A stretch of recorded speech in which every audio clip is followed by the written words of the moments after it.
Thank you, sir. Good afternoon, everyone. I would like to welcome you to our board meeting. It is always nice to have audience in the boardroom before, and I get a real positive feeling. It just seems like it's just nice to see people here in our meeting, so welcome.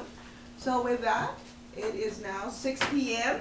I call this meeting of the Fairview Independent School District to order.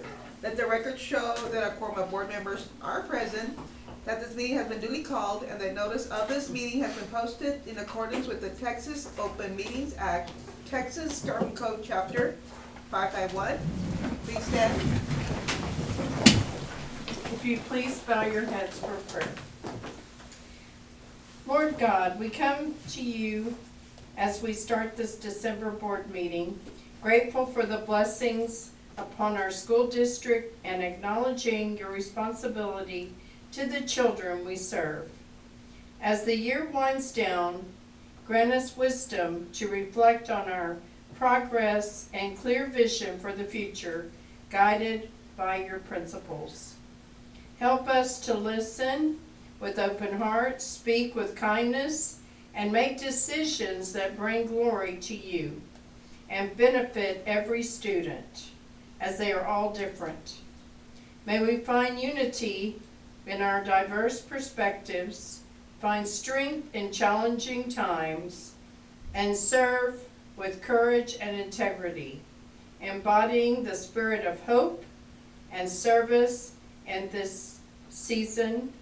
And Lord, I ask for your prayer over all the community of La Feria, those who have lost loved ones, those who are battling some type of situation. In Jesus' name, amen. Amen.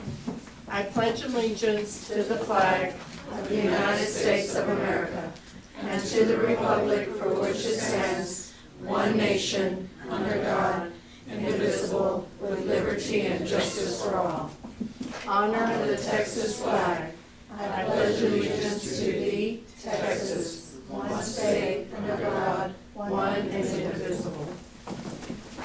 Thank you, Mrs. Johnson. Do I have a motion to approve the minutes of November 10th, 2025, November 14th, 2025, and November 19th, 2025? Madam President, I make a motion that we approve the minutes for November 10th, 2025, November 14th, 2025, and November 19th, 2025. I have a motion by Mrs. Johnson. Do I have a second? I have a second by Mrs. Martinez. It's been moved and seconded to approve the minutes. All those in favor, raise your hand or say aye. Aye. All those opposed, same sign. Motion carried 4-0. First, we have a recognition for CU Elementary as a Rio Grande Valley Board Ribbon Elementary School, and then our business office for the Business First Financial Rating. Right. Good evening, Board President Ms. Castillo, Superintendent Ms. Torres, and board members. Tonight, we are proud to recognize C.E. Bell Elementary for an exceptional achievement. The campus was recently named one of the top 10 Rio Grande Valley schools to receive the Gold Ribbon Award. This distinction honors schools that deliver high academic performance while serving at-risk, predominantly economic disadvantaged students. So congratulations, C.E. Bell Elementary staff, for their dedication, commitment, and outstanding work in educating our students. So y'all can come up.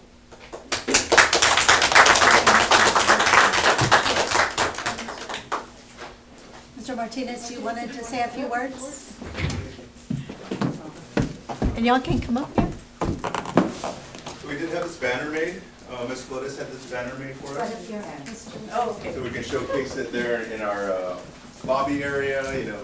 It's a wonderful achievement, that not only our teachers, again, are on the front lines there, day in, day out, giving that high quality instruction. And again, it takes the community, right? We have, starting from our teachers, our board members, our staff at central office, our students, we even have some students here, right?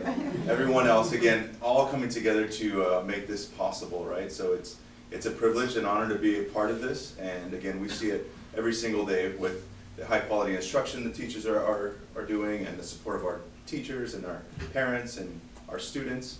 I think we're all on the same page here, and again, this is some of the fruits of our labor here, and I think it's wonderful to be a part of it. Thank you, sir. If the board can come up and we're gonna take a picture. Teachers, I'm gonna move you now down right here at the bottom and the board will stay there. And I'm gonna have you hold this closely.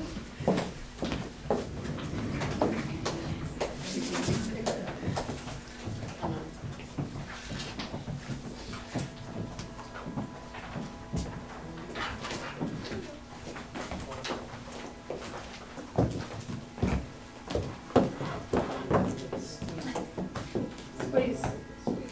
Perfect. Squeeze. Everybody smile on 3. 1, 2, and 3. Thank you. Congratulations. Congratulations. It's everybody coming together. No, that's so amazing. For a great job. We have one thing You know you're strong. Congratulations.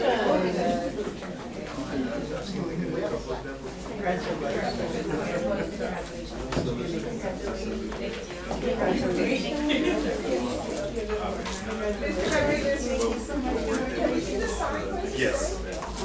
So we have, okay, this one says, again, congratulations, CE Vale. Again, top 10 in the Rio Grande Valley. And then this one kind of goes a little bit more into detail with the, so here it says, top 10 schools throughout the Rio Grande Valley. It was nominated for, again, serving students that are at risk. You know, the Rio Grande Valley students typically fit into that category there. And again, for academic achievement and progress in serving students from the Kalamazoo disadvantaged area. Turn this Steve way. Bell Hunter. has A's for 3 consecutive years. Yes. So, Thank you. thank you. Congratulations.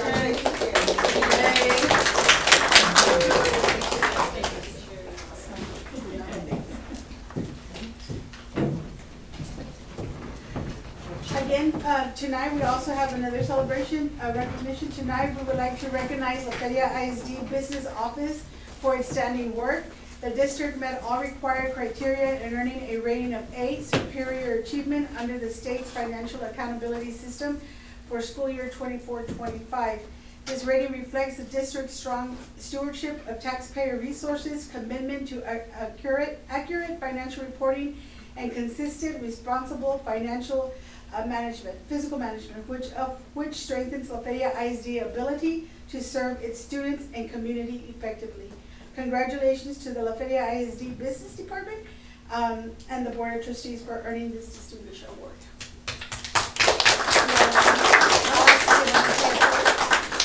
I will long speech.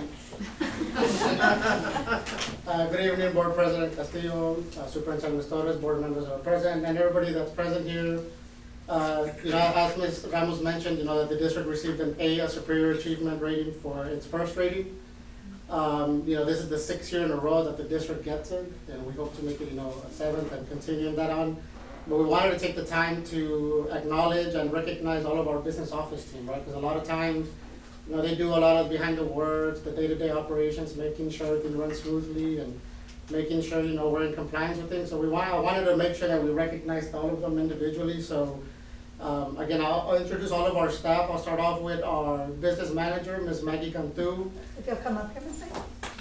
our accountant, Mr. Michael Moore, our payroll specialist, Ms. Mirna Martinez, our accounting clerk, Ms. Paulina Cabrera, and then our shipping and receiving clerks. I don't think they're here.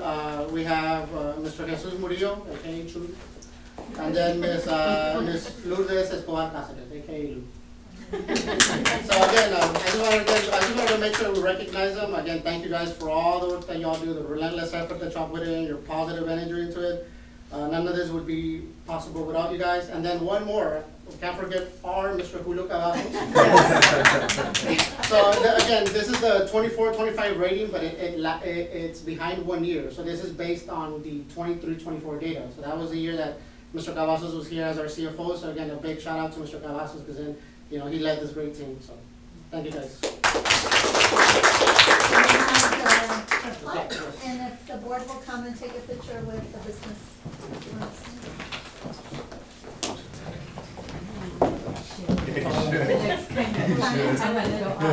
Right here. Taller than Mike one.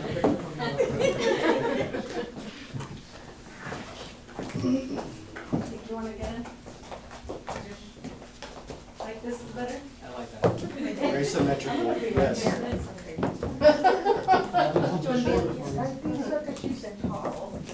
Yes, perfect. All right, everybody on three? 1, 2, and 3. Thank you all. Thank you so much. Congratulations. The card team has not been Yes, sir. Teamwork. Yes, sir.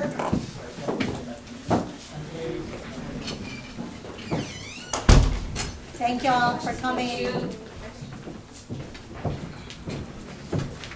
And we did have one retiree, which was Miss Yoli, our Miss Yoli here at central office, but she could not be here today. She had church at 6 and she forgot about it and she wanted to attend that service, so. So we're done with the recognitions. It is now 6:12 p.m. And we're closing the regular board meeting to an open public meeting discussing the financial rating system of Texas, the first report.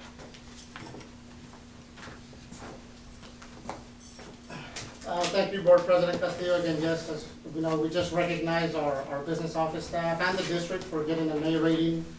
With that, there comes some requirements that we have to do, some required management report that we have to present. So again, what we'll be presenting today here in the public meeting is, it's gonna be the 24-25 first rating. And again, this is based on our data that was submitted back from 23-24. And Mr. Cespedes provided you a Yes, copy. I just provided everybody with the report, y'all have a copy of it. And again, I kinda wanna just go over briefly, you know, what the first is and what those requirements are and, you know, why we're presenting and the purpose for that.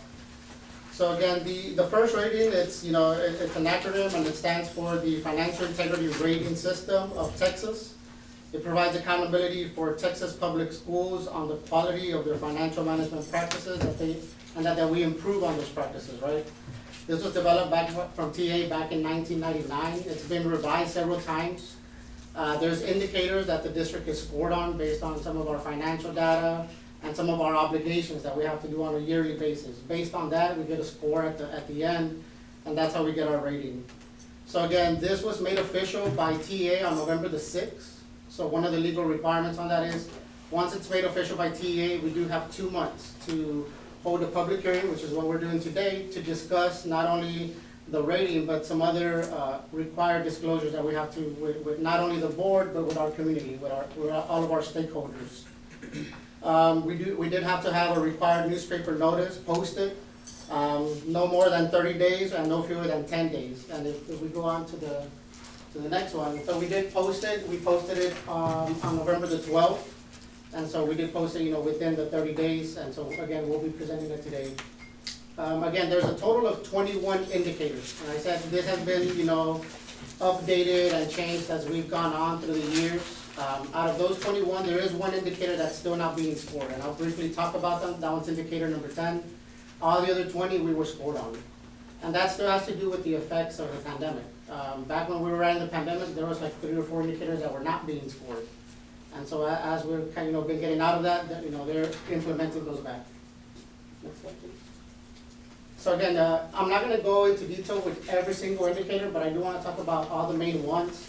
So the first 4 indicators, those are what are considered critical indicators. So for those, we don't necessarily get points, we just get a pass or a fail. The reason that those 4 indicators are considered critical is that if we do not pass, the district automatically for the first rating, we would get an F. So that's why they're considered, you know, critical indicators. And they're, again, very straightforward. Indicator number 1, it says that, you know, did the district, did we submit our annual financial report within the deadline to TA? So because we are a June 30th fiscal year end date, the deadline is November 27th. However, this year, and you all will hear that in one of our agenda items for the audit report, TA has delayed that, and actually the due date just for this year is until February the 26th. And that's for a number of reasons, right? They're updating their system, they're going to a new application. And then there was also a delay on the single audit, which is the federal portion of the audit report. But again, this is based on the 23-24 data, and that data was submitted on time. The district submitted that on November the 14th. Indicator number 2, it just talks about, was there an unmodified opinion? And that's the goal that the district always wants with their audit from our, independent auditor, that we have an unmodified opinion. And so for fiscal year 23-24, the district did receive an unmodified opinion. We go on to indicators 3 and 4. So indicator number 3, in essence, it's saying that the district, did we have any disclosures in the annual financial report or any other sources concerning default on our bonds? That means, did we make our bond payments on time? And the district has been making their bond payments. Again, remember that our bond payments are twice a year. We have them in August and then in February. And then critical indicator number 4, it also talks about us making timely payments, and that would be to several agencies, for example, to TRS, to Texas Workforce Commission, and to the IRS. So most of that has to do with our employees and their salaries, right? Is the district submitting timely payments for that? And the district, we made all of our payment obligations to TRS, TWC, and IRS, again, for the fiscal year ended June 30, 2024. Next slide, please. So indicator number 5, again, it just talks about total net position. Was it, the district's total net position, was it positive, was it greater than 0, and ours was. And again, that one, we don't accumulate any points, and so that's just a pass or fail, but again, that's not one of the critical indicators, so. In those, districts still have a little bit of wiggle room. Indicator number 6 talks about the average change in assigned and unassigned fund balance. If it was less than 25%, if it went down less than 25%, or more than 25%. So we look at the last 3 years, ours has gone down less than it's 0.65%, if we look at the 3-year average. So again, this is not looking at the fund balance that we'll be talking about today. This is looking at fiscal year 23-24, 22-23, and 24-22. So these are the indicators that we start talking about. These are a little bit more on the mathematical end. These are the ones where we do start getting points on these. And these are the ones that really matter. These are the ones that our staff really looks at throughout the year. And then when the auditors are here, these are the ones that we're always making sure that we're recording things accordingly and that we're following all rules and compliance. So indicator number 7 just talks about the number of days of cash that we have on hand. And and the current investments in the general fund balance. So we did the number of days of cash that we have on hand. The district does have approximately 96.5 days. And again, this is based on data from 23-24. Yeah. So it does lag a little bit. And the reason I kind of emphasize that is because later on, we'll have our external independent auditor talk about similar stuff, and the numbers might be a little bit different. But remember, we're talking there about 24, 25. So it's just to kind of clarify that out. And then indicator number 8 just talks about, the measure of current assets to current liabilities ratio. And ours is at a 2.1. This is one of the indicators that we've been working on to see, if you notice in this one, this is one of the 2 indicators that we don't get the full 10 points. So we did get an A rating, which is the highest, and we got 94 out of 100 points, right? So this one here, we get 6 out of 10. And that's the one that we've been working on, looking at our financials. And, it does look good for next year, which won't be until the following year. In 2 years from now, where we should be able to get all 14 points. So here I'm talking about indicators 9, 10, and 11. So indicator number 9 just talks about our general fund revenues, if they equal or exceed our expenditures.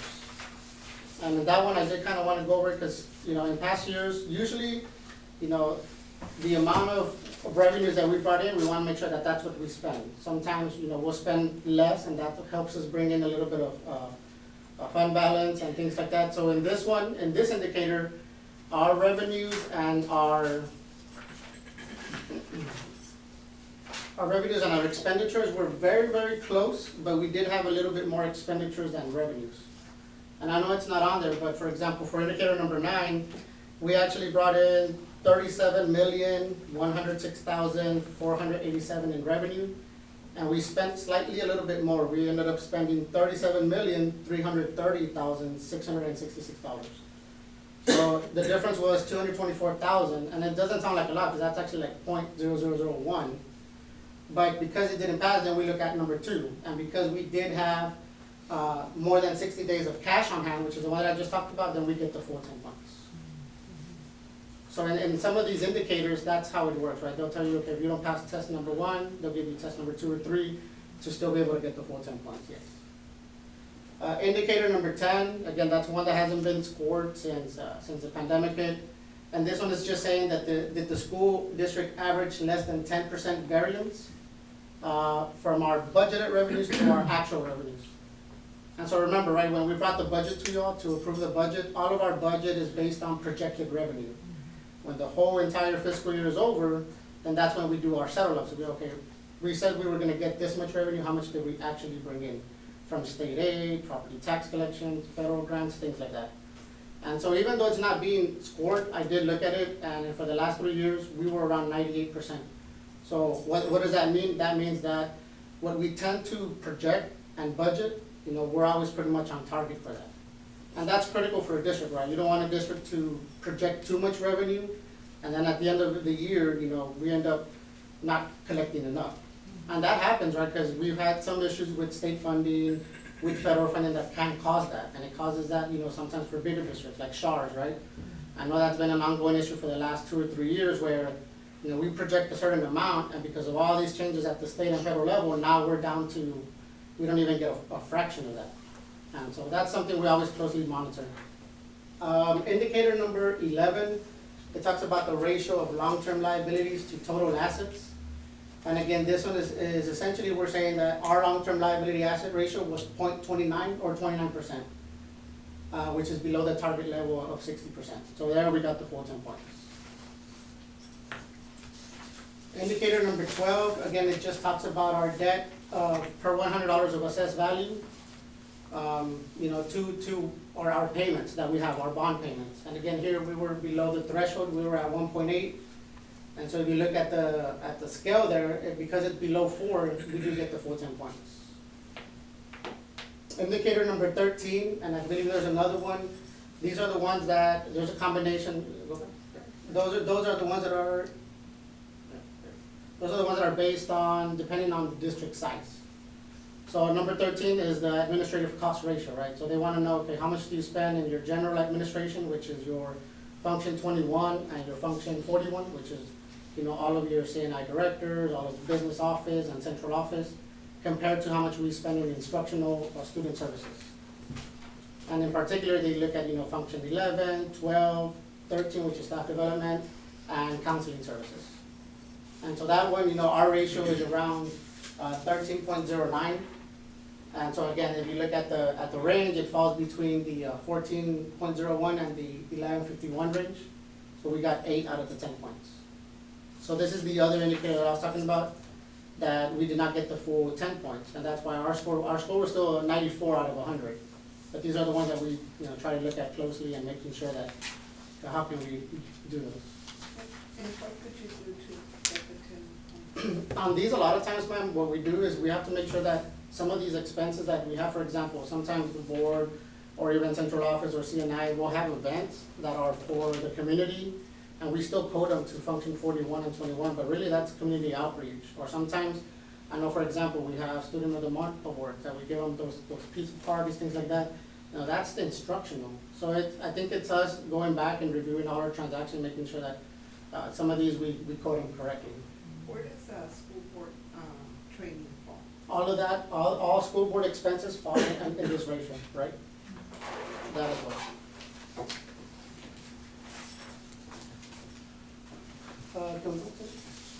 Indicator number 14, it does talk about, you know, that the school district not have a 15% decline in student to staff ratio over the last 3 years. And again, here we're talking about years 23, 24, and then looking at 22, 23, and 21 and 22. And the answer is no. The district, I believe we had about close to 2% decrease. So that tells us that as our student enrollment, you know, as it slightly declines, we've adjusted our staffing as well to kind of go with the same ratio. So there we, again, that one we passed, so we get the full 10 points. Next one, please. Indicator number 15 talks about our school district's ADA within the allotted range for the biennial.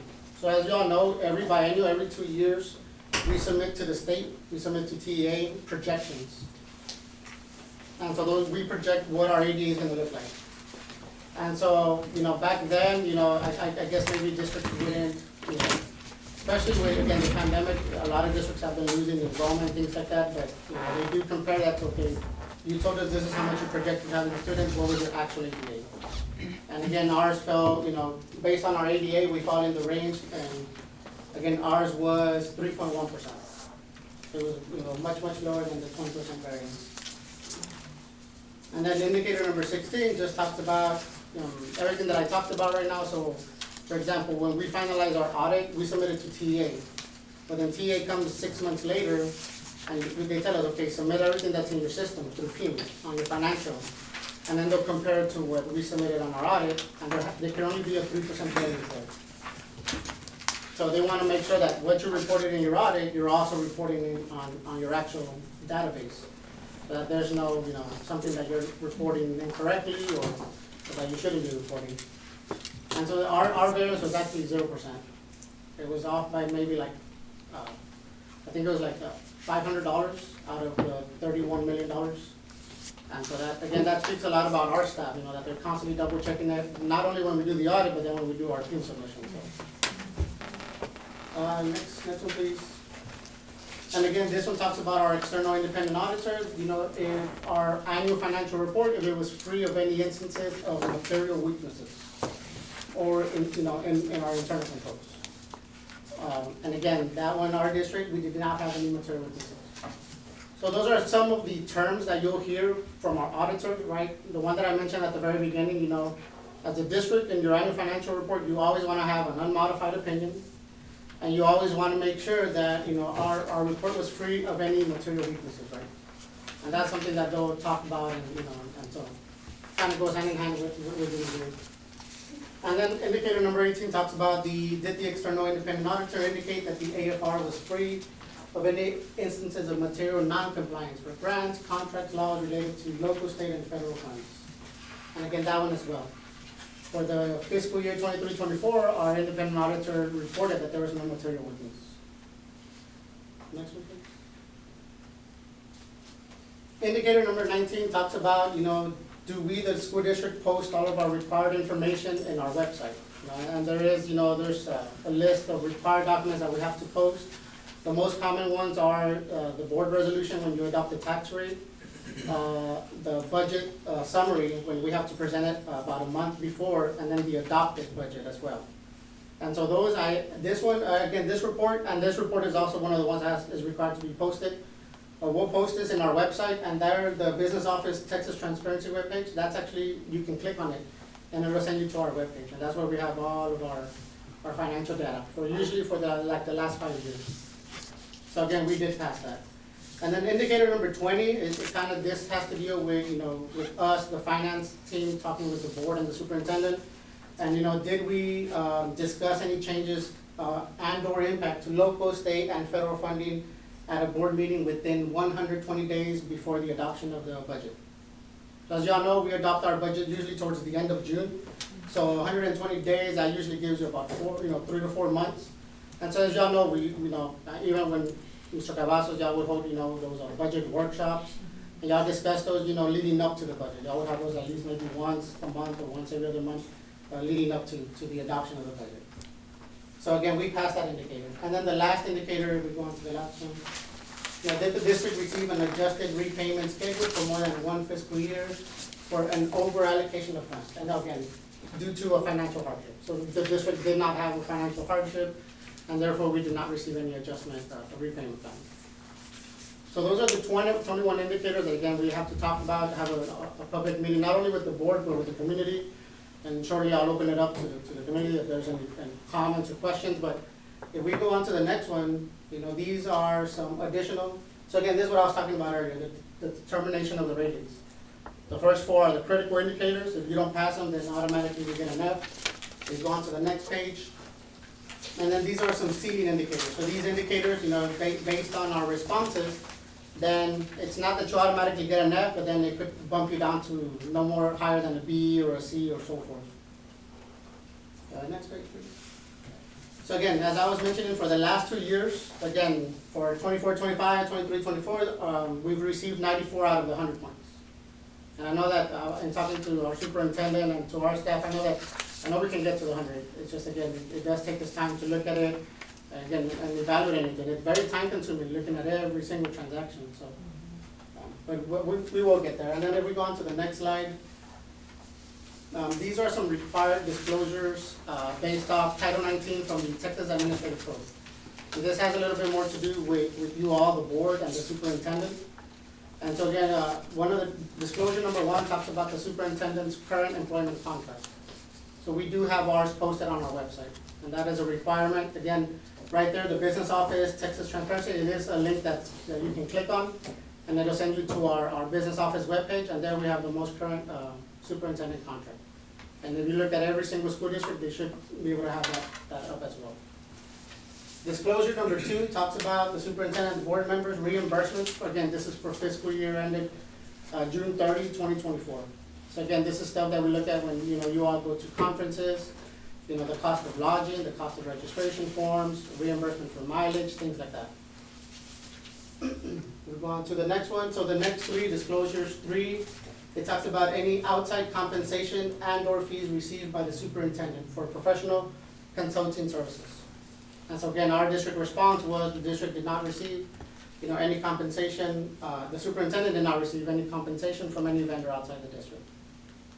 And then disclosure number 4 talks about any gifts received from executive officer and board members for fiscal year ended June 30, 2024. And again, the district response, we reported that the school board and the superintendent did not receive any gifts of $250 or more from any vendor for the, again, fiscal year ended June 30, 2024. And the final disclosure, number 5, again, any business transactions between the school district and any board member. Again, if a board member was to have a business, things like that. And so again, our response was the district did not conduct any business with any school board member. So with that, again, if there's any questions or comments, again, from the board or from the community. Any questions from the audience, since this is an open meeting? Any questions from the board? Thank you very much. Thank you, Mr. Thank you. It is now 6:33 p.m. and we will close the open public meeting and reconvene to the regular scheduled board meeting. I'm assuming we don't have anyone for public comment, Mrs. Ramos. Thank you. The first information item, letter A, superintendent performance goal 2, activity 3, staying connected. Thank you, Board President, board members. One of the things that we've tried to do today, and Val or Dominguez was just here, is we have about 17 administrators, and we've had some board members that joined us as well. And we've gone into the classrooms, and we teach for a 45-minute period while they all have an extended lunch. What it does many things. It gives them that, and every principal decides how they select. And they select on various ways. Some of it is just a lottery type of drawing. But what it does is it gives us that viewpoint from the teacher to see when they're talking about things. Here's an example. Years ago, we did not get subs for paras. If a para was out, we only got subs for teachers. But when we're going out there, when we're listening to teachers, you see that when a para is out, you can have 3 paras out in a day, and that's tough for the campus. And so we changed that. We also are able to see, I know Michael was doing fractions, he said. And he said the fraction came out to be 6/7. And he said he didn't realize the 6/7 thing that was going on. And he goes, oh my gosh, I just set myself up. But you're able to see that. We saw many things. Chief Romero was right next to me, and he was teaching 2nd grade. At the same time that I was, and he comes out and he tells me a few things that he sees. And so you teach, but then you also share with them a little bit. So it's been a good experience. We have 2 campuses left. We've done Sam Houston High School and then Sanchez, And after the break, we will go to Dominguez and WB Green. And again, just connecting with the students and seeing what's going on. So that's our Staying Connected activity. Any questions? Any questions for Mrs. Torres? The next item is Superintendent Performance Goal 5, Activity 2, the bond update. Yes, so again, thank you, President Castillo. So again, what I want to give an update is on our current bond project that we have going on. So I'll start with the WB Green paving project. So again, we've done some final walkthrough and we've done a punch list and they've already addressed most of those. So I know that they've been doing, and if you all pass by Green, you all seen it. And then sometimes it's the small details that make a project look and, look complete. I know they've been doing a lot of the cleaning and removing some of the debris and some of the trash. We did have them, if y'all go, I drop off my son every day, they restriped the parking lot where the student and student pickup and drop off area is. And just the mechanics of it, it's a lot smoother, not only for our staff that parks there, but just in terms of, just doing a basic turn for our students to be dropped off. So I think that was really great. They've also done we're sealing the joints, and so where you have the asphalt and the concrete meet, they're adding sealant, and that's just those are preventative measures. And sometimes, believe it or not, those are the small details that will make the parking lot last a long time. Because again, what you don't want is the asphalt to start chipping, and then that's how you start creating those potholes. So those are the small things that, our civil engineer, we've been doing those walkthroughs with the contractor and finishing up. I know that they added additional concrete at the entrance of the front office on the west side of the entrance, and that's gonna be the parking for our staff as well, and eventually for any visitors that come, to visit the campus.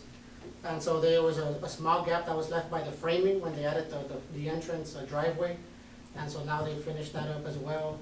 And I know that when I was out there a couple of weeks ago, they were actually brooming. They were, because what happens is a lot of times they use that asphalt, and there's a term for it. A lot of times when they're pouring and things like that, it gets stuck around the areas around on the driveway. So they have these heavy duty brushes that go ahead and clean it all up, and then that's what they've been doing, cleaning all that up. And then on the drainage as well, we noticed that they've done the drainage improvements on the front and where the bus entrance comes in through the back. And so we're adding what's called a canasta, and that's just to prevent some erosion when it leads to the city's drainage. And so again, they've been finalizing those things. We'll probably bring a final item to the board to let them know that the job has been officially completed. And I know I have been working with, he's not here anymore, but Eric, they did a drone flyby. Because I was giving y'all updates on the pictures. But it's actually up on our website if y'all look at it, and this was done maybe 3 or 4 weeks ago. There's a funny story behind it, but so when we want him to do another video of the drone because of the restriping, and I think it gives you a much better view and perspective of the entire project. So I think it was a really nice video, but it's up there if y'all would like to take a look at it. The other project that we haven't updated is on our roofing project. As y'all know, back at the October board meeting, we brought it to the board, and the board approved the vendor, right? But per our CV local policy, then we still had to negotiate with them, right? And so now that's one of the items that we're bringing tonight, so that you all actually approve the amount. And so we have been working with the vendor already, and so they're pretty much, we cannot give them a purchase order until you all approve the contract amount. And from there, the goal is that, if it's approved today, we'll give them a purchase order tomorrow. And from there, then they can begin, and we give them an official notice to proceed, and then that's what allows them to begin ordering materials. They've already been working with the roofing consultant, and so that's what will allow them to then start bringing in that actual material to our campuses. And I know we've presented a couple of previous times, so the goal is that they are gonna start with the high school and Green. So I know that, high school and Green are gonna look pretty busy in these next couple of months with that and the baseball and softball. And then from there, then they are gonna go on to Sanchez Elementary, and then to the CEVL, the TIES buildings that are there. And then the next one is our baseball and softball complex. Again, the board did approve Scoggins Construction, at the last special call meeting that we had in November. But again, similar to Arjo, right now that's what we've been doing. It's just the negotiating part, and there's a lot of legal documents that our legal team has to review, just to make sure that there's no added language in there that is not to our benefit. And so that we're hopeful that we can bring that to the board, in a special call meeting next week. to finalize again so that the board formally approves the contract amounts. And then the next one that we have is our digital marquees project. And that one, we also have an agenda item on that one. So that one, we were very surprised because so far, all the projects that we've done, we've gotten a lot of participation from vendors. This one, we worked with Fulcrum Consulting Services. They were our consultant for this. They prepared the scope of work, the drawings, all the plan documents. We had it out for bid, for a couple weeks on the Valley Morningstar. We went through the whole process. It was sealed proposals, but we didn't get any proposals back on that. So that's something that we're looking at, and so kind of like similar to other projects, we're coming to the board with an agenda item. Then, we have to look at it and say, okay, do we want to go the bidding process again? That'll take another month or so, or maybe a different procurement method. So that one, we're asking the board if maybe we can do the interlocal contracts, the purchasing co-ops. Since we have the plans already, then we can, solicit from vendors. And the awnings, again, we've also been working with Fulcrum, and with the awnings, same thing. We are actually gonna be advertising that one these next couple of weeks in the Valley Morningstar. And again, we're hopeful that one we do get a better turnout. And then from there, then we'll bring something forth to the board for consideration. And the last one that we've already been working on, and Mr. Morris, who's one of the ones that's been leading that project, is the playgrounds at Sam Houston and Dominguez Elementary. Right, so if y'all remember that, for that one, we also came to the board. We came back, I think it was at the October 20th board meeting, and that's the one that we said, can we use a purchasing co-op, the interlocal contracts to do that? And so y'all allowed us to do that. So what we've been doing is we've reached out to several vendors, and so they've been working not only with our staff, but with the campus principals, and kind of assessing their needs and what they want, and things like, the swings, canopies. They've also asked, to have a separate, little playground for the babies, for the pre-K and the kindergarten students. That's aside from the regular one. Some small details like that matter, right? And so now that they've finalized that, then the 3 or 4 vendors will submit a proposal, and then from there we'll evaluate that and bring that to the board for approval. And tomorrow night, we are having another town hall, and so if you look at our website, under the bond projects, you'll see the last PowerPoint, and it had a timeline. We're updating that because some things are completed, some things were delayed, like the marquees, because we didn't get a bid, and we're having to do that. So we will present that and then put that PowerPoint as well, and any updates that we have. And the biggest thing that we get from the community is, the roofing. Why did it take so long? And sometimes they don't understand the whole process that you have to go through with bidding, getting the specificities and specifics of that. And so that's why we want to make sure that we communicate that with the community. Yeah, we want to make sure, right, that we're doing our part, right? And I think that's why we wanted to go through the sealed proposal, right? Because these are large amount contracts, so we want to make sure that we follow the process and we try to keep everybody up to date on that. Any questions? Mr. Cespedes, on the bond projects? Okay, thank you. Thank you, Mr. Cespedes. There is only one item on the consent agenda, and it's a monthly tax report ending November 30th, 2025. And do I have a motion to approve the item on the consent agenda? Motion by Mrs. Montalvo. Do I have a second? And a second by Mrs. Martinez. It's been moved and seconded to approve the items listed on the consent agenda. All those in favor, raise your hand or say aye. Aye. All those opposed, same sign. Motion carried, 5-0. The first item to consider and possible action, discussion, consideration, and possible action to approve the independent auditor's financial report for the fiscal year ending June 30th, 2025. Thank you, Board President Castillo. So again, I know I briefly touched about it on a couple of things, but again, just to kind of give you a little bit of summary, and then I'll introduce our independent auditor to give you a review on it. This year was, for this one, was a little bit different, right? So again, because we're a June 30th fiscal year end, our annual financial report is due to TA November 27th. Regardless if that falls on a Saturday or Sunday, it's always due November 27th. However, TA on their end, they've been doing some updates on where we submit our data to the TO application, that's what it's called. And so they have a new audit 2.0 application that they've been working out, and they're having issues with. So because of the delay on that, TA sent out to the administrator's address, they sent out a letter essentially saying that because of that, they've delayed the deadline all the way to February the 27th. And so what we would normally submit, upload before November 27, we won't be able to do until actually January the 15th. So that new application where we were all sending out earlier, that's where we submit all the data that our auditors received. We won't be able to do that until January the 15th. So that was one. And then every time we bring the annual financial report for the board to approve, there's two components, right? There's the financial report, and then there's what's called a single audit. The single audit, that's a federal requirement, and the reason is, you know, to put it in very simple terms, is that because we as a district receive more than $750,000 in federal award money, which, you know, we receive Title I, IDLB, because we receive more than that amount, then we're required to have an independent auditor do a single audit review. Now that one, they do have requirements. They have to wait for the Office of Management and Budget to release a supplement, and there was a delay in that as well.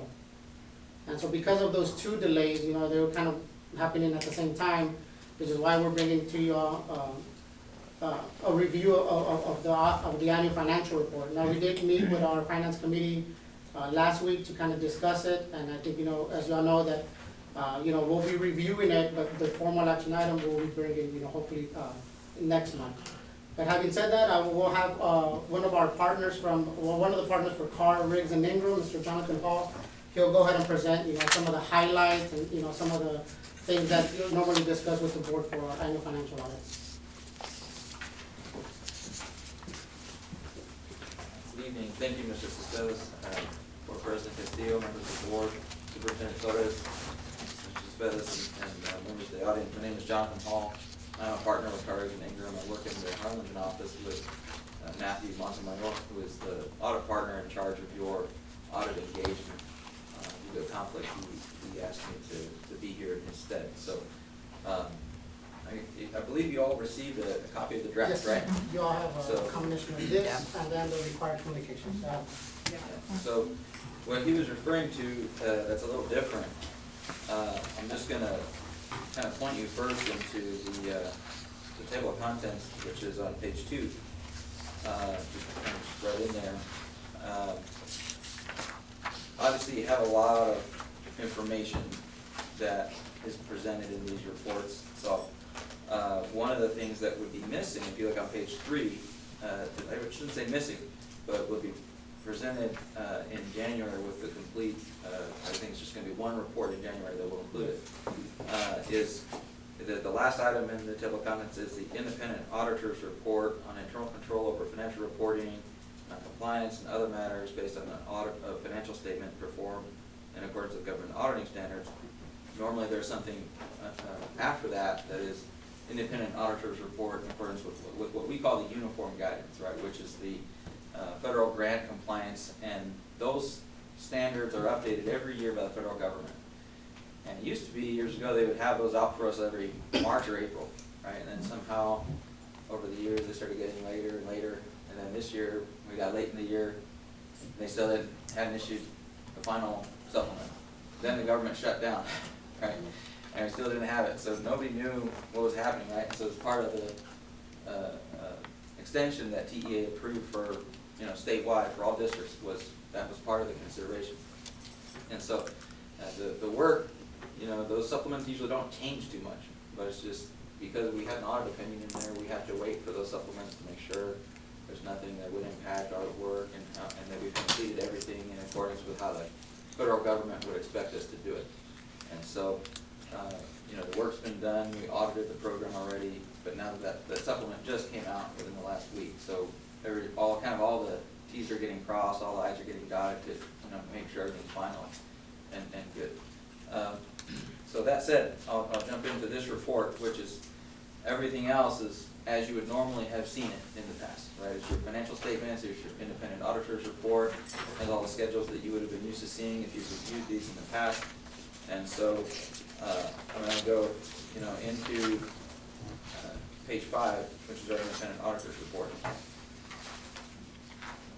And so on the top of the independent auditor's report is a paragraph that says opinions, right? And our objective as your auditor is to render an audit opinion, and the objective of management is to issue the financial statements, right? And so the opinion there, that's actually our work product. That's what comes out of the work that we do, from all the testing that we do and all the work that we do interviewing your staff and sending confirmations and looking at your documentation. And, I'm sure Michael Moore, who I forgot to mention, it's good to see him. He used to work with us a few years ago, if you don't know, so you're lucky to have a guy like him. But he's probably helped pull a lot of that documentation, right? And so at the end of the audit, we issue this opinion.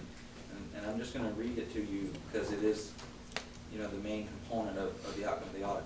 We have audited the accompanying financial statements of the governmental activities, each major fund, and the aggregate remaining fund information of the La Feria Independent School District as of and for the year ended June 30, 2025, and the related notes to the financial statements, which collectively comprise the district's basic financial statements as listed in the table of contents.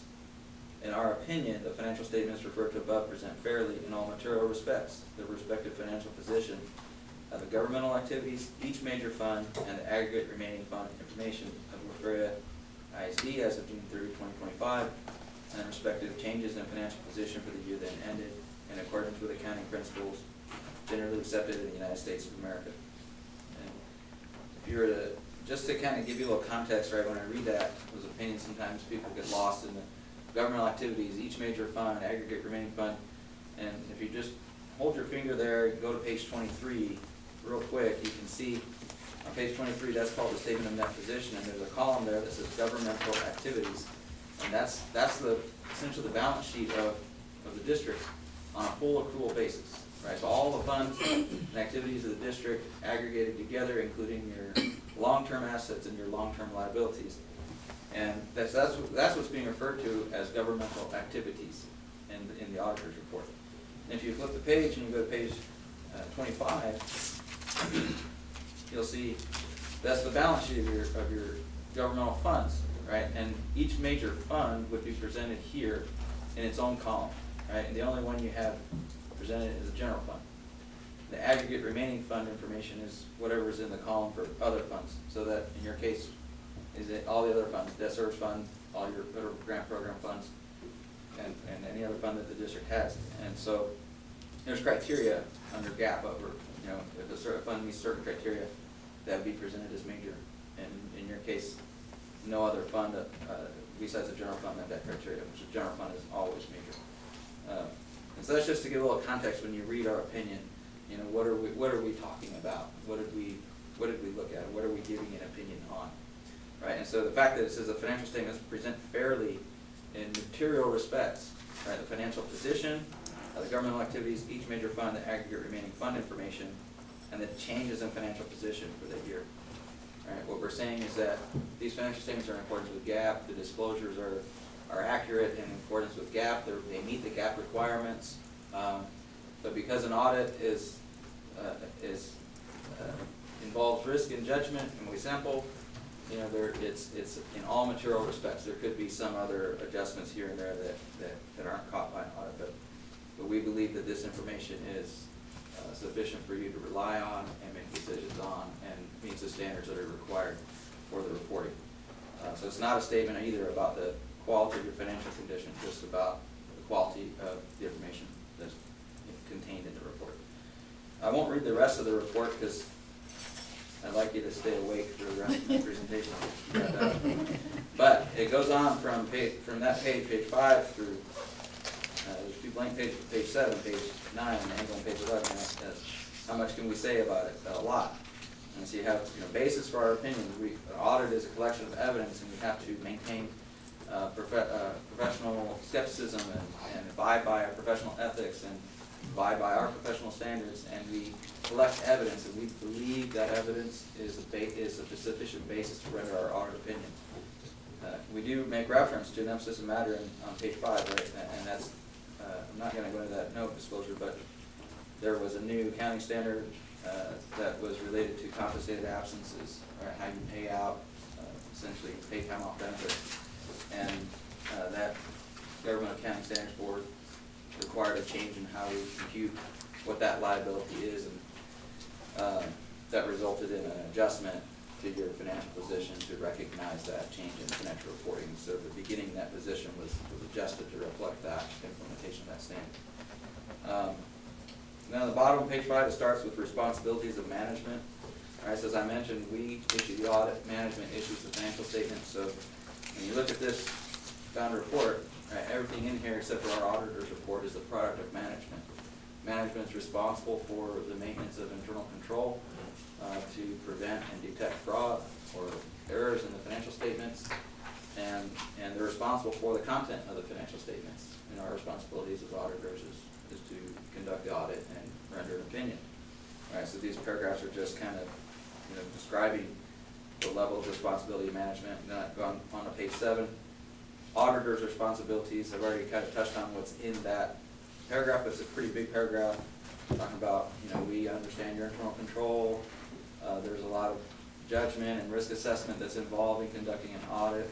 And so there's, because we can't audit 100% of all your transactions, because it would be too cost prohibitive to conduct an audit, and we might never finish either. There's just a lot of, tens of thousands or more of transactions, right?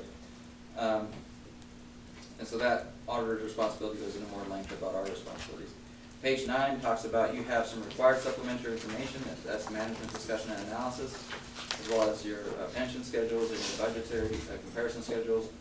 And our audit opinion, those sections are considered unaudited, right? So we do check that they're consistent with the rest of the information in the report, but our audit opinion is not necessarily applied directly to them.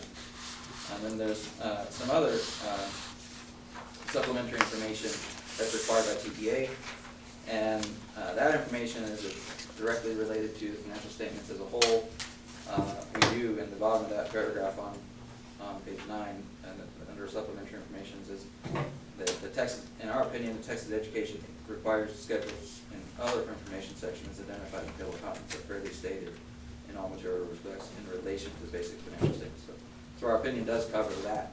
I'm just pointing that out so you can know what our audit opinion covers.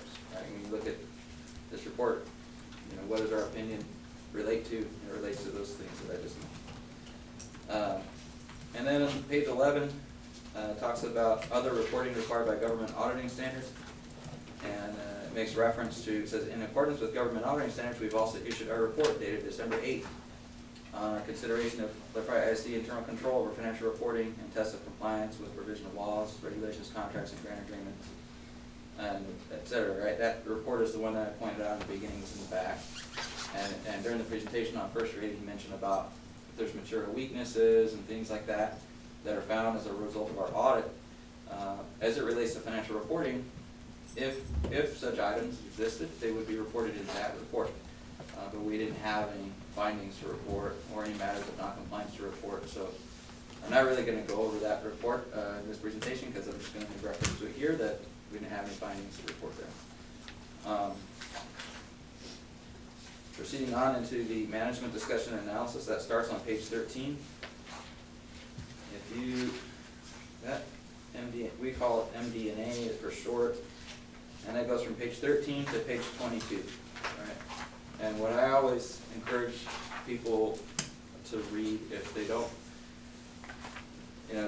these are heavy things to read, right? These note disclosures they couldn't get, And as a kid, I tried to read the Bible all the way through, and I stopped at the end of Exodus when I got to the law, right? It's like reading one of these reports. These page 13 to 22 is a good synopsis of your financial statements, right? It gives you a good narrative of what were the things that happened this year that's different from last year, and how did your financial position change, and so on and so forth. So this is a good thing to focus on if you want to just read that. Read some other highlights in the financial statements, but it's a good thing to be familiar with. I'm just going to point you to page 17, and that is a summarized, condensed version of the governmental activities statement of net position, i.e. balance sheet for the district. And so you can see that it gives you comparative numbers from 2024 to 2025. You see that on the top it says restated for 2024. That's only in relation to what I mentioned about the GASB pronouncement. None of the actual activity information was restated. It's just that column was restated for that reason. So you can see your total assets are a little bit down from 58.5 million in 2024 to 56.8 million almost in 2025, and that's primarily just a function of some depreciation in your assets, and then you had a little bit of decrease, I think, in receivables, primarily due from other governments related to grants and things of that nature. It's kind of routine. Your liabilities are down from 43.3 million to 40.3 million, and that's a function of you can see the pension liability dropped a lot, and that's related to actuarial estimates and things like that, related to the TRS liability. And then of course you're also paying on your debt. And then your total net position increased overall, right? Went from 12.5 million to 14.1 million. So that's good. That's the trend that you'd like to see, the overall financial picture of the district. Going to page 18, you can see how you get there. How did the net position increase? You had a $1.6 million increase in net position. And that went, if you're looking at page 18, that's the comparative statement of activities of the change in net position. And so your revenues are 43 million, your expenses are 41.4 million. Keep in mind this full accrual includes depreciation, includes other accruals, includes changes in your pension and OPEB liabilities related to TRS and those types of estimates. But you still, whether your net position is going up or down is a good barometer of whether the financial condition of the district is going in a healthy direction, right? So it's good that you had a positive change in that position. And so we get to, in a minute, I'll talk about the general fund, and you had a positive change in fund balance there, and that's also really good, because, you probably talk to other districts, a lot of other districts aren't necessarily experiencing that right now. So that's a good result for you guys. So, some of these changes on page 18, you might look at it and wonder why, right? Like instruction is 21.8 million versus 19.6 million in 2025, and that's largely because of, I think, ESSER, right? And that those grant funds were funding certain positions and activities that are no longer being funded and aren't in existence anymore. So that's a fast overview of the financial position for the district as a whole. So now I'm going to go take you to page 25, and that's Exhibit C1, and that's your balance sheet for your governmental funds. And so you can look there. This is more where you live and breathe and operate on a day-to-day basis. We can talk about your general fund and your fund balance and things of that nature, so this can look more familiar to you. But the total assets of the general fund are 15.98 million. Other funds are about 2 million, for 18 million assets in your funds, versus your liabilities of 5.1 million in the general fund and 6.779 million in total for all of your funds.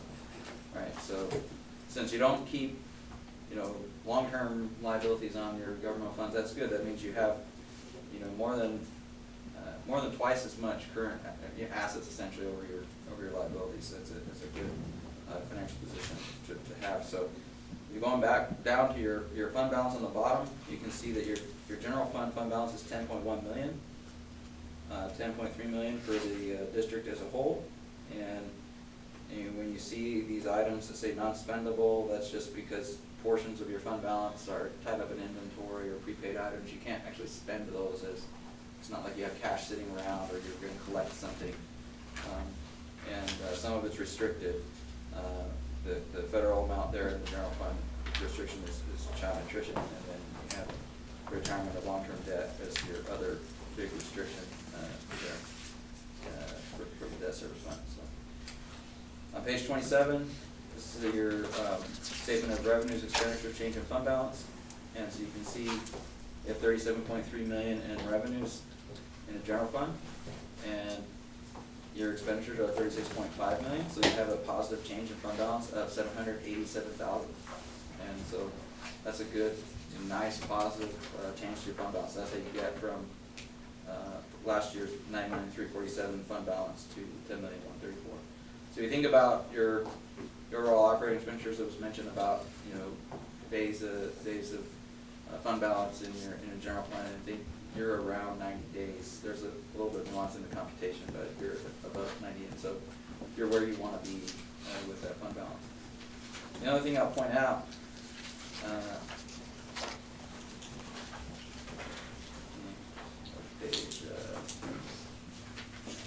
page 71 is your exhibit G1. That's your schedule of revenues, expenditures, and changes in fund balance for your budget and actual for the general fund. And you got 37.3 million in actual revenues compared to 38 million budgeted. But you have 36.5 million of actual expenditures versus 38 million budgeted, right? So you didn't overspend your budget, and so that's where you came in with a positive change in your fund balances, by spending less, and of course your revenues were only a little bit off, right? Most of so that's kind of a fast overview of the financial statements. The notes will have a whole lot of other detail about all the items in the financial statements, and so if you read through them and you have any questions, you can reach out to us. Mr. Sisbeth should have Mr. Montemayor's contact information if you need it. And my understanding about the progression here, this is a draft, but there's not, the work's done, right? So there's no expectation of anything changing. And so in January, the full report will contain our grant compliance opinion over the federal grant activities, and the schedule of expenditures of federal awards will also be in there. And then that will be approved and then submitted to TDA. Thank you. And but there was one other item that was given to you. It's called the required communications, and in there, there's a lot of things in there, but most of it is things that I've already talked about. Right? I'm not really going to go through this document. It's things we're required under our professional standards to communicate certain things to you as the governing board, and most of that's been accomplished with me discussing the financial statement and our auditor's report. So this also includes information about what kind of judgments and estimates are in the financial statements, whether we had any disagreements with management or difficulties dealing with them. If we did not, there's a copy of the management representation letter in there, which is they sign at the end of the audit, which says, I've been truthful to you and everything's been complete. We submitted to you as requested, etc. A copy of our auditor adjustments would be in there, and there's a couple of minor improvement point comments that were discussed with management, but nothing that was considered a finding. And so that's all I have unless there's any other questions. And again, like Mr. Hall mentioned, we did discuss those at last week's meeting, and so, because of the new law that we have to post already the agenda, and discussing with Mr. Montemayor and the firm, the recommendation from the administration for this was to take no action, again, after we present it, and then we would bring it back in January just to have one action item to approve both components, the financial and the central action. Any questions? No, thank you so much. Thank you. Thank you. The next discussion, consideration, and possible action to approve the Board of Trustees and Standing Committee. There are 5 board standing committees on the sheet provided to you on the left. You will note the members that served on each committee this past year. I will take each committee one by one, and we will select members for the next school year. So the first committee name is the Education Committee for this school year, where it's Mrs. Casas, Mrs. Martinez, and Mr. Zambrano. So any comments, any questions, any? I'd like to be on that committee this year. On the DPC? Yes. DPC, Mrs. Montalvo would like to be on that committee. Anyone else? I would like to stay. I would like to be on the committee too. Okay, this will be Ms. Montalvo. And Mrs. Casas? And Ms. Martinez, correct? Okay, Ms. Casas? Okay. for the Audit and Finance Committee, we have Mr. Briones, Mrs. Casas, and Mrs. Montalvo. I would like to recommend that Mr. Briones stay on that committee, Mr. Briones? and I would like to serve on that committee. Okay, so Mr. Briones. And you said Mrs. Johnson? I just have a question, Ms. Johnson. You mentioned in one of the board meetings that your office will be moving. I know this is a lunch meeting. Will that be a problem? I don't think so. No? Okay, just wanted to clarify. So Mrs. Johnson? If it is, do you want me to just stay off until I Oh, clarify? no, I mean, it's up to you. I don't want you to. I think we're good. Will be Okay. good? Okay. We can make it work. Okay. I would like to be on that committee, if that's okay. Mm-hmm. Okay, so it'll be Mr. Briones, Ms. Johnson, and myself, Jay Castillo. Okay. For the District Long Range Planning Committee, we have Mrs. Johnson, Mrs. Martinez, and Jay Castillo. Would like to be, I'd like to be on that. I would like to be on that committee. Mrs. Casas on the District Long Range, and Mrs. Montalvo. Anyone else? Mrs. Martinez? And I'd like to be called if someone misses. And all of them will do that. Yes, she So does make that sure. anyway. So we have Mrs. Casas, Ms. Montalvo, and Mrs. Martinez for the Long Range Planning Committee. Okay. For the Safety Committee, it's Jay Castillo, Katie Johnson, and Lisa Montalvo. I have to stay on that committee, it's not a choice. Anyone else wants to be on the safety? Oh, how about Ruben? Ruben? Yeah, put Ruben, I was gonna put him. Okay, Ruben, Zambrano, and we need one more.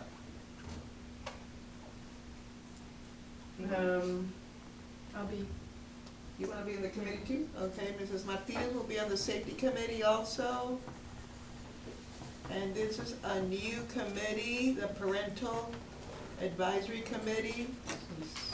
It's new, What no one. is, I what would does like that to. Yes, entail? so one of the things that we talked about is getting a committee, like the PTO officers from each campus, and coming together with me as superintendent, and us discussing how we can better get parents engaged in different ways that we can do parental involvement. So it's something we're gonna start this summer. It's a part of the strategic plan that we're writing up. That is one of the things that one of the parents stated, that sometimes the way we communicate is not the way they find out things. I And would so like to serve on that. besides the Me too. PTO, we'll have a couple of other people that have requested in the community that they would be interested in that. Okay, I heard Mrs. Johnson, I heard Lisa Montalvo, Mrs. Johnson, Lisa Montalvo, and anyone else? We can put Ruben or Johnny. Oh, Johnny, right? Mhm. Johnny, put Johnny? Yes. Okay, let's put Johnny. Okay. Do you have all the names down, Mrs. Pettis? Who's on the long range again? You, Ms. Montalvo, and No. Johnny. No. No. Uh-uh. Did I read that Myself. wrong? Long range. Oh, long range, I'm sorry, I was reading the last one, That's I'm okay. sorry. Long range, Mrs. Casas, Ms. Montalvo, and A. Martinez. Thank you. So we've already discussed all the committees. I need some clarification, Ms. Thomas, how do you intend to, notify? Because I really would like for always to have 3. Yes, so, one of the things I can do is send out an email and say, we have a finance committee meeting coming up next Tuesday, and Mr. Briones cannot make it. The first person that gets back to me that they're able to make it, Perfect. will have that third. Perfect. Thank you. Do I have a motion?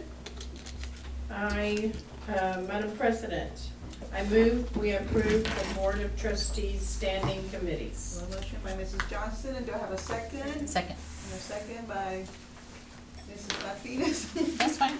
Yeah. It's been moved and seconded to approve the Board of Trustees Standing Committee. All those in favor? Any further discussion? All those in favor, raise your hand and say aye. Aye. Those opposed, same sign. Motion carried 5-0. Next item, discussion, consideration, and possible action to authorize the superintendent to negotiate and execute a contract with RGO Roofing and Construction LLC on behalf of the board in a form approved by the district's attorney and in accordance with the procedure set out in Texas Government Code 2269254. Thank you, Board President.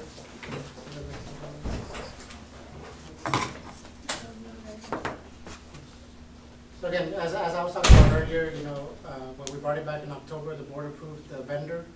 But there is a local policy CV that states that any construction project that's over $25,000, the board does have to approve the amount. So after, negotiating with them, again, finalizing all the documents with legal, making sure the contract, all the language is correct, we are bringing forth again, it is for RGO Roofing, but to approve the amount. So that's what would be in the motion language to approve. And again, RGO Roofing was the one that came in at the best value for the roofing improvement projects, and their total project cost would be $2,944,930. I don't know if there's any questions on the documents or, Any questions from Mr. Cespedes? Do I have a motion? I move we authorize the superintendent to negotiate and execute a contract with RGO Roofing and Construction LLC on behalf of the board in a form approved by district's attorney in accordance with the procedures set out in Texas Government Code 2269.254. I have a motion by Mrs. Montalvo, and do I have a second? A second. And I have a second by Mrs. Johnson. It's been moved and seconded to authorize the superintendent to negotiate and execute this contract with RGO Roofing and Construction. Any further discussion? All those in favor, raise your hand and say aye. Aye. Aye. Those opposed, same sign. 4-0, motion carried.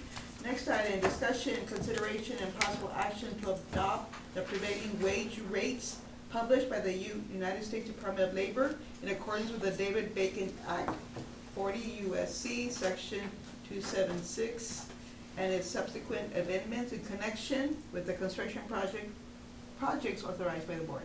yes, again, thank you, Board President. What we're bringing to y'all is for us to have something in place. As y'all know, if y'all recall with the ESSER funding several years back, when we receive federal funding, there's this what's called the Davis-Bacon Act, and that's a requirement that any projects that are issued out for construction using federal funds, these contractors have to pay their workers a specific minimum amount per hour based on their trade. So, because sometimes we ask, well, what's a prevailing wage, right? So essentially that's just the minimum hourly rate and benefits that contractors must pay their workers. What we're bringing to you is now to do it at the state and local level. Again, because the Davis-Bacon applies to federal, and so what we're saying is, Texas Government Code Chapter 2258, really that one 2258 and 2259, which that you used in the previous motion language, those are the ones that talk about construction projects for school districts, right? It talks about the type of procurement method we have to use, things like that. And essentially it says that when we have these construction projects, especially with bond funds, that the district has two options. The district, either we go and we do our own study and figure out, okay, based on our area, this is what all these trades, these are what these workers need to be getting paid per hour. And when I say trades, I'm not talking about like a general construction worker, a plumber, an electrical worker, somebody that throws the cement, things like that. And it's usually based on your geographic area, your region. And so they tell us, if you don't want to do your own study, then you can adopt the federal Davis-Bacon Act guidelines. And usually we have the Cameron County, even the UT system, they update those, every year based on our area, our region.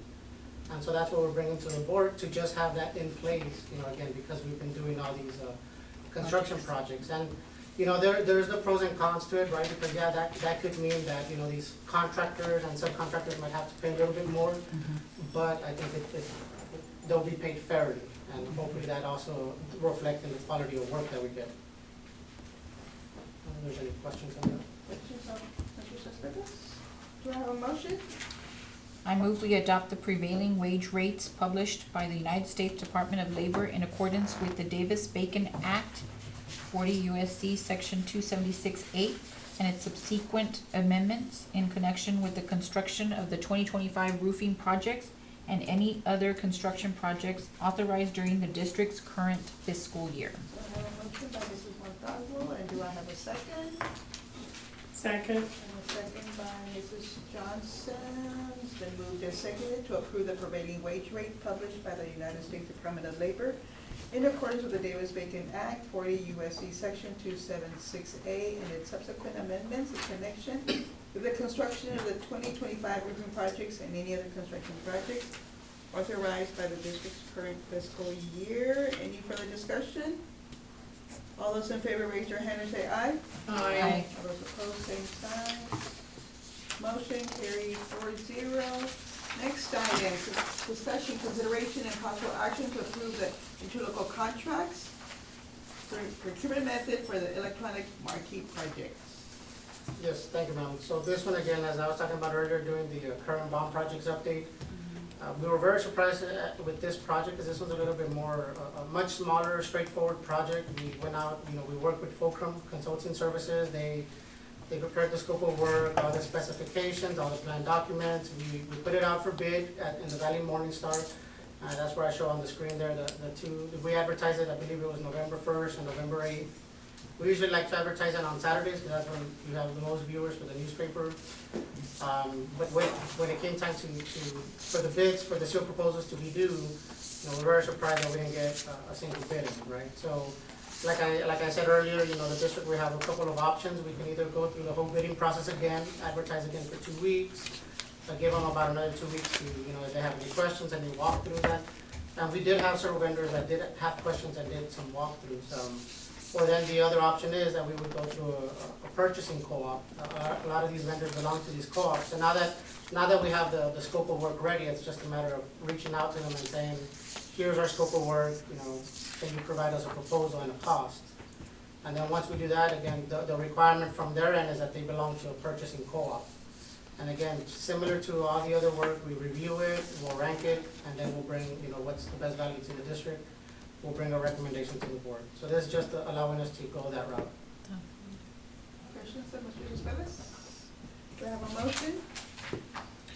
I move that we approve the interlocal contracts purchasing cooperatives as the procurement method for the electronic marquees project. So we have a motion by Ms. Montalvo, and do I have a second?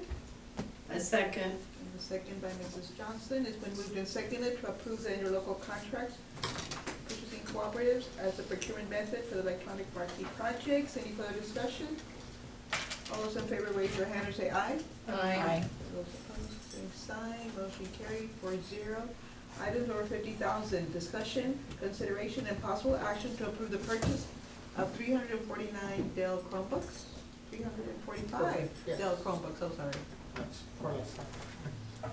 Yeah, so again, what we're bringing forth is, we've been discussing with the superintendent, with Mr. Vela, our technology director, on the need. I believe you all had started this since last year, right? And, because our Chromebooks, we want to make sure that we're replacing them accordingly. When we have to do basic repairs, we'll do that, but some of our Chromebooks, they've reached the end of their life. And given that, a lot of our grade levels, they do a lot of state testing that's required to be done online. We're bringing forth to be able to purchase 345 Dell Chromebooks to be able to replace those. And we kind of provided, I worked on Mr. Vela, he provided kind of like what our inventory looks like and what we need to replace. We do need to replace more than that, but this is a starting point for us so that we can make sure that we have, new devices when it comes to testing at the end of the year.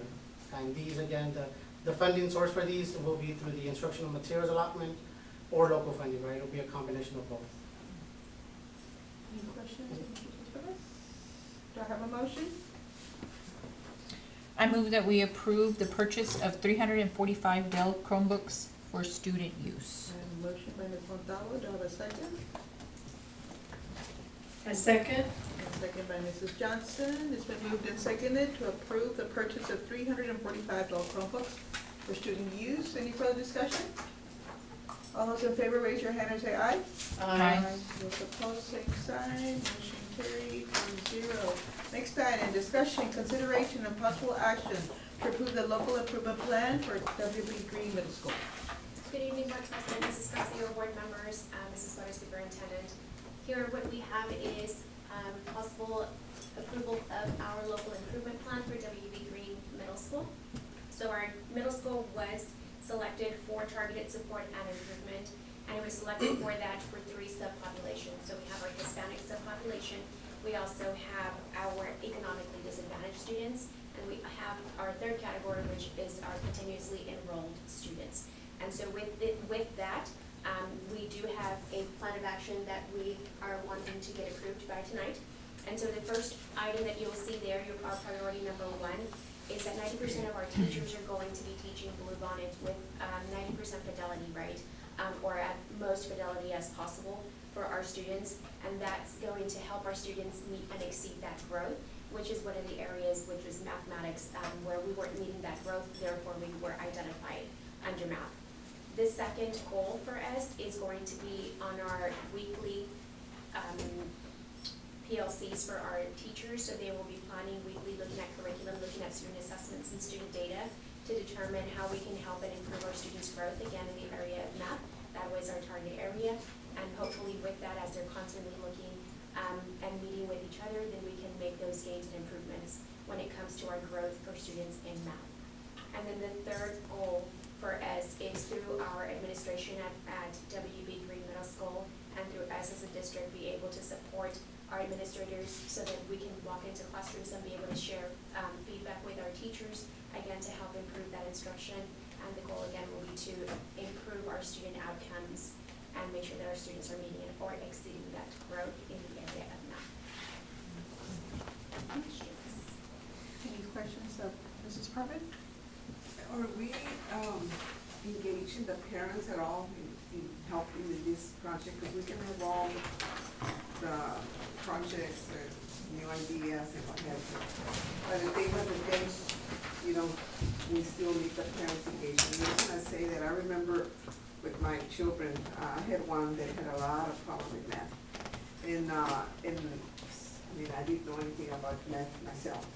So I had to contract someone from outside the district. I would take him to West Laco, and they worked with him, you know, so that he could, you know, find some leeway on what he was doing. So how are we engaging the parent to be aware that we are trying to do this, and letting the parents know that they have a role? I mean, because we cannot just say, well, we're doing this, we're doing that, And I wish I had it with me, that we had meeting at the very beginning of the school year. We released everyone at 2 o'clock and from 2 to 5. So I sent Green, and I'll send it to y'all again, of how many parents they contacted about scores that they had and where they were and what they were doing. So that's one of the things that they did as far as that direct contact. And so one of the things that we see that benefits the most is the teacher speaking to the parents about what's happening with their child. And so we had the numbers on that, and we can get also that from Mr. R, so you can see how many of the teachers are having those conversations like you talked about. And I think it's important that we continue monitoring that, because I mean, I promise you, I can give you the name of my child and they can go back and check, and we had a battle with the next. And what also we're doing is we are sending progress checks, we get email end of the year also home to parents so they can see where their child is advancing and making that progress in the area of math. So that's something else besides the parent conferences. I guess I would just like for us to monitor that somehow and be aware, because let me tell you, that math, I mean, forget. I mean, I had to actually pay someone to work with my child. Okay. Thank you. Do I have a motion? I move that we approve the local improvement plan for WB Green Middle School. And do I have a second? For a second? Thank you. It's been moved and seconded to approve the local improvement plan for WB Green Middle School. WB Green Middle School. Any further discussion? I'd just like for somehow to add in there, notice that the parent, you know, will be involved, you know, so if we evaluate it, we can go back and check that area. Okay. Thank All you. those in favor, raise your hand and say aye. Aye. Motion carried 4-0. Thank you, Mrs. Carmen. And the next item, or the last item, is discussion, consideration, and possible action of approval of an order authorizing the issuance of the Fair Independent School District of its unlimited tax refunding bond, Series 2026, levying a continuing direct annual ad valorem tax for the payment of the bonds, delegating the authority to the superintendent to execute certain documents relating to the sale of the bonds, and providing an effective date. Yes, thank you, Board President. Again, this one is something that we discussed briefly with our Finance Committee. You know, anytime we get an opportunity to refund our bonds, that's great, because really, you know, what that means is that we're able to refinance, you know, like a mortgage or a car loan. We're able to refinance for a much lower interest rate, and that helps us, you know, have some savings. So I think what I had presented, you know, and the market changes every day. So the numbers that are up here are just for discussion purposes, because these numbers will fluctuate. But essentially, all of our, if you see there, the ones that say current, and then our bond series 2014B, 2014A, 2015, and 2016 are callable, meaning that we can combine them all together. So what we would do is we would pay those off, combine them, and then sell it for a lower, it's called a coupon rate, but it's an interest rate, right, essentially. And then from that, we'll be able to have some savings. Now, the savings, if we go on to the next slide, and again, these numbers, they do fluctuate very slightly, but they do fluctuate because of the market. Essentially, we would be saving around a little bit over $600,000 in the life of the bond, right? And what I mean is, essentially, we'll be saving around $50,000 every year in our bond payment. And so that doesn't mean that we'll be lowering our interest rate, right? Because, you know, 1 penny of tax effort is way more than that. Interest rate or tax rate? Tax rate, yeah, so, because 1 penny of tax rate gives us around 75 to 80,000, so again, we wouldn't be able to lower it, but what it does allow us is to build a healthy fund balance on the debt service, and that's the other part I just wanted to make clear, right, that this savings is not on the general fund, this savings is on the debt service side, so it's specifically for bonds. The order that we're bringing to the board is to authorize the issuance of it, but I just wanted to, and I gave you all like a summary sheet that looks like this. Because I just want to make sure that, you know, that we're clear that in that order, the only thing that's a little bit different is that, you know, there's language in there that delegates the authority to the superintendent to execute the sale. So if you all recall, this recent bond that we sold, you know, there's time limits on there. So if the market's right, we sell, but then we have 24 hours to turn in all the paperwork. And I think, like, I know Ms. Johnson and Ms. Castillo, all the forms y'all signed. We have the same thing today. And so again, because there's a lot of legal documents, again, because it goes to the Attorney General, to the Comptroller, things like that.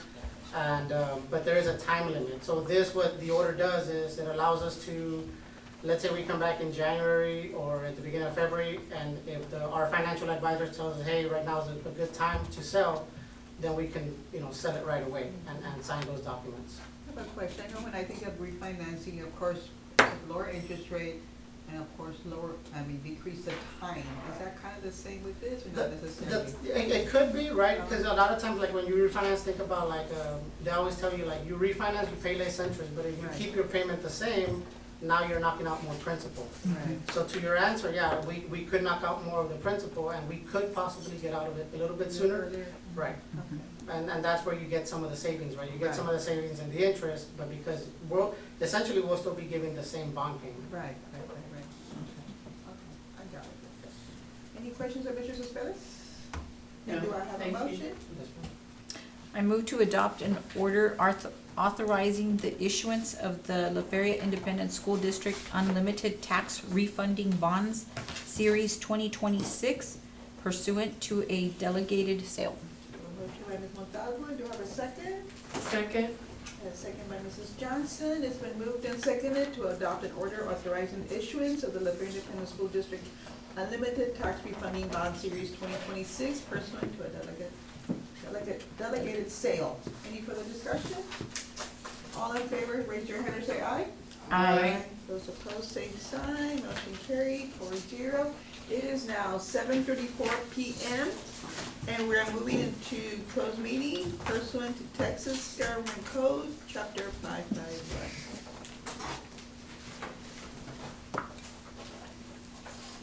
It is now 8:02 p.m. and we're now reconvened to open session. District announcements? Yes, this coming Thursday, we have the choir concert at La Feria Methodist Church from 6 p.m. middle school, and then 7:15 La Feria Early College High School. On the 13th, we have the City of La Feria Christmas Parade. On the 15th, on Monday, we have the high school Christmas concert at 7 p.m. at the high school.